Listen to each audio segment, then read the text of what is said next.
Bonjour à tous, dans ce 5e épisode sur VS Code, il est temps de voir ensemble les extensions, rentrer un petit peu plus en détail sur leur fonctionnement et comment elles sont gérées au niveau de l'éditeur. Principalement, les extensions, nous passerons par le catalogue des extensions, donc le catalogue officiel, pour pouvoir en installer, en télécharger. On l'a d'ailleurs fait au début de la playlist avec le pack linguistique, donc on était passé par ici. Vous avez le raccourci d'ailleurs qui est affiché ici, qui est correspondant d'ailleurs selon votre système à voir. Et ensuite, on a les extensions qui sont installées ici, éventuellement des extensions recommandées, voilà, qui peuvent être ici, et un module de recherche pour pouvoir chercher des extensions, également chercher selon différents critères. D'accord, il y a plusieurs choses qu'on va pouvoir ensuite vérifier au niveau des filtres. On va en parler très rapidement après. La première chose qu'on va vouloir faire, principalement, c'est l'installation de modules. On va pouvoir également les désactiver. Donc certaines extensions peuvent être désactivées. On peut bloquer les mises à jour aussi automatiques. Pas forcément recommandé, mais ça peut exister, des fois pour des raisons de compatibilité. On peut réactiver bien sûr une extension et on peut à tout moment la désinstaller. Donc ce sont les différentes options que vous avez à disposition pour ça. Les informations au niveau des filtres, donc si je pars dans ma petite recherche ici, on va retrouver plein de filtres. On peut trier notamment par les plus populaires, ceux qui sont les plus récents, les recommandés. On a bien sûr selon l'état un petit peu, donc ça c'est notamment par rapport aux extensions qu'on a déjà d'installer. Okay, on peut les trier, bien sûr, en fonction de ce qu'on a. Et ce qui va être intéressant, ce sont les catégories. Donc comme ça, en fonction des types d'extensions, parce qu'en réalité, vous savez que les extensions incluent plein de choses, y compris les thèmes de couleurs. Donc on pourrait penser que c'est surtout des extensions de fonctionnalités. En réalité, on peut être également sur des choses visuelles. Donc c'est vrai qu'on a plein d'éléments, et notamment ce qui prend en charge, il est bien les langages de programmation. D'ailleurs, on en installera un pour l'exemple pour voir un petit peu ce qu'il en est. Justement, donc je vais enlever ça. Je vais ouvrir mon fichier, parce qu'on l'avait vu précédemment, donc ça va être enfin l'occasion un petit peu. Je vais ouvrir mon fichier Python ici, et là, j'ai une petite infobulle qui m'indique tout simplement est-ce que je veux installer l'extension de Microsoft, parce que Microsoft a fait une extension pour la prise en charge de Python qui va ajouter plein d'outils, qui pourront comme ça être utiles ici. Alors, on verra un petit peu comment fonctionnent ces outils, notamment quand on abordera IntelliSense un peu plus tard, mais je vais choisir si je veux l'installer. Donc là, soit je fais une recherche moi-même, de toute façon, en fait, il est là, vous voyez, c'est Microsoft, donc c'est celle-ci qui va installer, c'est la plus connue, soit je peux directement le faire ici. Je vais cliquer sur cette dernière, parce que nous, on va regarder un petit peu ce qu'il en est. Quand on veut installer notamment une extension, on a quelques informations pratiques. Bon, descriptif, très bien. On a ce qui peut être utile, c'est le journal des modifications, si on veut voir éventuellement qu'est-ce qui a été changé, ajouté, etc. au fur et à mesure des mises à jour. Les corrections de bugs, donc ça peut être intéressant aussi par rapport à l'usage que vous avez. Mais on a également certains détails qui vont être pas mal ici. Sachez que ce que vous avez ici sur VS Code est disponible également sur navigateur. Vous cherchez tout simplement VS Code Marketplace et vous aurez donc cette page ici. Alors vous l'aurez en fond clair, ce que j'utilise une extension de navigateur, mais vous aurez comme ça les différentes extensions qui sont disponibles. Okay, donc si je reviens sur mon éditeur, il y a plein d'informations. Alors si je clique sur place de marché, ça renvoie vers la page. Vous avez le lien d'ailleurs ici qui s'affiche. Très bien, on a compris. On a ici l'éditeur en question. On a une évaluation parce qu'on peut noter, et vous pouvez noter si vous voulez les applications. Et on a pas mal de choses par rapport à ça. Donc par exemple, je pense qu'elle est ici de toute façon. C'est celle-ci. Hop, voilà. On peut vérifier celle-ci. On retrouve plus ou moins la même chose, comme vous voyez ici. Et on a notamment pas mal d'informations. Donc si on veut par exemple le dépôt, parce que les extensions sont notamment à code ouvert, vous pouvez trouver le dépôt directement émerger donc là sur GitHub, et vous voyez qu'il est disponible, donc vous pourriez comme ça même modifier des extensions si vous le vouliez. Donc c'est tout à fait faisable, et le code est consultable ici, au niveau de notre extension. On a plein d'informations également sur les bugs, le support, etc., les licences.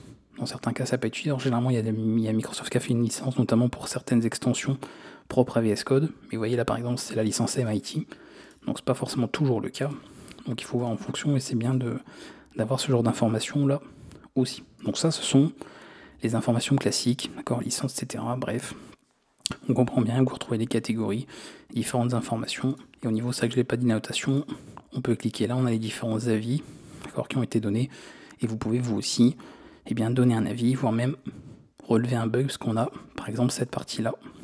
Voilà, dans le report, pour le report abuse, et vous pouvez comme ça signaler une extension. Ça c'est souvent plus souvent pour signaler par exemple une extension qui serait malveillante ou qui comporterait donc un problème. Voilà, si vous trouvez qu'une extension est suspecte, vous pouvez bien sûr le signaler ici.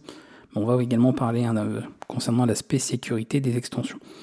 Donc c'est tous les éléments qu'on retrouve, d'accord. Vous pouvez tout noter, vous pouvez vérifier un petit peu tout ça.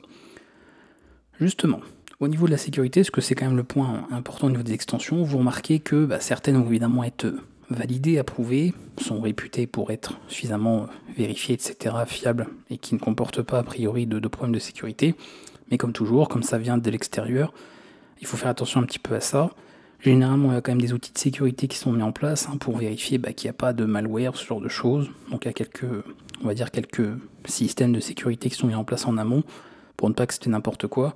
Comme je vous l'ai dit, ça peut être surveillé par n'importe qui aussi, donc les gens peuvent signaler tout problème ou toute suspicion au niveau d'une extension, qui pourrait comme ça alors être retirée au niveau du catalogue des extensions si besoin, en tout cas si il se trouve que l'extension était verrouillée. Donc c'est quelque chose qu'on peut retrouver aussi. Donc sachez une chose en tout cas, c'est que concernant les permissions, d'accord, au niveau d'une extension, les permissions d'une extension vont se calquer sur les permissions de votre éditeur. Donc ce que vous pouvez faire au niveau de Visual Studio Code, l'extension pourra le faire aussi. Soit par exemple l'accès à vos fichiers, la modification, ce genre de choses, les permissions sont calquées sur l'éditeur.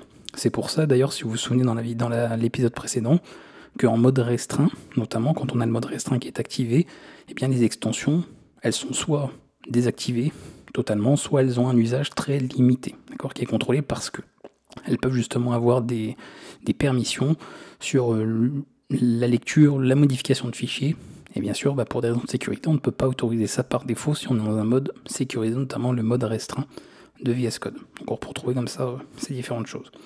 Voilà, donc vous avez différents éléments. L'éditeur utilise notamment une liste aussi d'éditeurs, l'éditeur de code, pardon, utilise une liste d'éditeurs, donc ceux qui font des extensions approuvées, d'accord. Donc on reconnaît généralement, donc là, propriété de Microsoft, vous savez que quand vous voyez la pastille bleue avec le nom ici, c'est bien Microsoft qui développe cette extension et pas quelqu'un d'autre. Vous voyez, et bien sûr, vous voyez par exemple GitHub qui a fait la sienne. Bref, on peut retrouver comme ça plein d'extensions différentes en fonction avec des éléments qui sont, voilà, vous voyez, ces éditeurs vérifier la propriété, donc vous pouvez comme ça vous assurer qu'un éditeur est fiable. Et sinon, dans le doute, vous allez sur la page, il faut regarder un petit peu les avis, et comme ça vous verrez un petit peu ce qu'il en est. Donc il n'y a pas de problème à ce niveau-là. Mais faites attention toujours, comme je dis, même s'il y a des systèmes de sécurité mis en place, même si c'est contrôlé en amont, la sécurité à 100% ça n'existe pas, donc il faut toujours être méfiant, et ne jamais notamment installer n'importe quoi, bien sûr. Donc là, on le verra plus tard, mais je peux l'installer du coup. Python. Je vais revenir ici. Donc là, vous voyez, c'est le débugger, donc rien à voir. Ici, c'est le support du langage. Donc on va pouvoir travailler directement avec celle-ci. Je l'installe. On va pas s'en servir tout de suite, mais pour voir un petit peu, bon, ça quand même assez conséquent, mais ça va aller. Évidemment, puisque les extensions viennent en surcouche, n'en installez pas, en tout cas n'en activez pas non plus trop, puisque forcément plus vous allez avoir d'extensions à charger dans votre éditeur, plus ça va l'alourdir. Donc je pense surtout à ceux qui ont des petits ordinateurs, des petites configurations. Faites attention parce que ce sera un premier motif de ralentissement. A priori, si vous avez des ralentissements sur VS Code, la première chose qui sera mise en cause, ce seront les extensions trop nombreuses, sûrement activées par rapport à ça. Bon, là, il peut vous donner, comme vous voyez, cette extension précisément quelques conseils pour créer, etc. Vous avez une sorte de petit didacticiel, petit tuto. Bref, tout ça ne vous intéresse pas, mais on sait qu'ensuite, par la suite, hop, là, on voit déjà pas mal de choses qui sont apparues, qu'il n'y avait pas tout à l'heure, puisqu'on va avoir des différents outils, mais qu'on abordera un petit peu plus tard pour voir comment cela fonctionne. Donc on abordera ça un petit peu en détail par la suite. Pour finir cette vidéo, ce que je peux vous dire aussi, puisqu'on va s'arrêter là, c'était vraiment vous présenter un petit peu dans le détail les différentes choses qu'on a ici, c'est que vous pouvez développer bien sûr vos extensions. Notez bien, il n'y a pas que des gros éditeurs qui ont développé des extensions, c'est totalement faisable, si vous faites du TypeScript ou même juste du JavaScript natif, vous pouvez développer vos extensions, vous avez tout ce qu'il faut sur la documentation fournie par Microsoft pour vous aider à le faire, donc vous avez de quoi développer vos propres extensions, même si ensuite vous ne les publiez pas sur le catalogue officiel pour qu'elles soient disponibles pour tout le monde, vous pouvez toujours les installer en local juste pour vous, et comme ça vous fabriquez vos propres extensions, vous pouvez comme ça avoir vos propres outils, en utilisant notamment l'IPA qui est fourni par Microsoft aussi, vous avez tout qui est disponible pareil au niveau de leur site, et vous pouvez comme ça vous servir de tout ça, et ajouter des fonctionnalités supplémentaires au niveau de l'éditeur. Et comme ça, nous avons fait un petit peu le tour de ce que je voulais vous dire sur les extensions. Donc maintenant, vous savez ce qu'il en est, vous savez un petit peu comment ça fonctionne. Donc je vais garder celle que je viens d'installer pour Python, elle va nous servir de toute façon dans des prochaines vidéos, donc je ne vais pas l'enlever. Elle nous servira comme ça d'exemple pour ce que je vous montrerai dans quelques prochains épisodes. Je vous dis à bientôt pour la suite, on abordera donc maintenant un petit peu la partie paramètres, ce sera on va dire le dernier épisode sur les, on va dire les fonctionnalités basiques, vraiment l'essentiel de l'essentiel à connaître sur VS Code, et après on abordera quelques outils un peu plus avancés pour ceux qui veulent aller un peu plus loin au niveau de cette playlist. A bientôt.